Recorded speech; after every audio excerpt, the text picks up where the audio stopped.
تکبر جو ہے نا صرف اللہ کو سجتا ہے کہ اس نے اتنے بڑے کوئی ہم نے کوئی تخلیق کی ہو چیز، کوئی انسان نے کوئی کنو بنایا ہو، کوئی مالٹا بنایا ہو، کوئی انگلی کا پورا بنایا ہو، تو کوئی بال نہیں بنا سکتا ایک انسان کا، ایک بال نہیں بنا سکتا۔ تو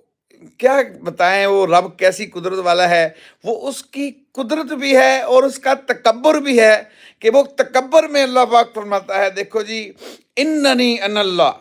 میں ہی رب ہوں،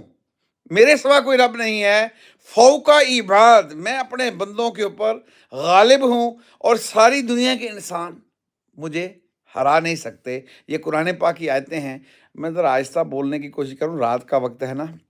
تو اللہ ہمیں معاف کر دے، اللہ ہم سب کو سمجھ دے، تو ہم شکر کرنا سیکھیں۔ جب اللہ نے سجدے کا حکم دیا نا فرشتوں کو،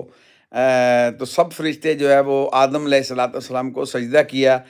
ہمیں اپنی قدر کا اس وقت پتہ چلے گا جب ہم دنیا سے جائیں گے۔ اللہ ہمیں معاف کر دے، اللہ ہم سب پر رحم کر دے۔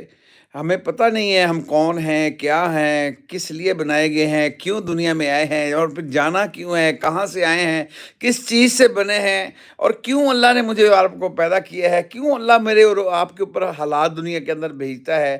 غم بھیجتا ہے، پریشانیاں بھیجتا ہے۔ اللہ سب کے بغیر سب کچھ کر سکتا ہے، سب اس کے بغیر کچھ بھی نہیں کر سکتے۔ اس کا یقین اگر سیکھنا ہے تو پیچھے جانا پڑے گا، پیچھے جانا پڑے گا، اور صحابہ کی زندگی، نبیوں کی زندگی کو پڑھنا پڑے گا کہ انہوں نے ہر حال میں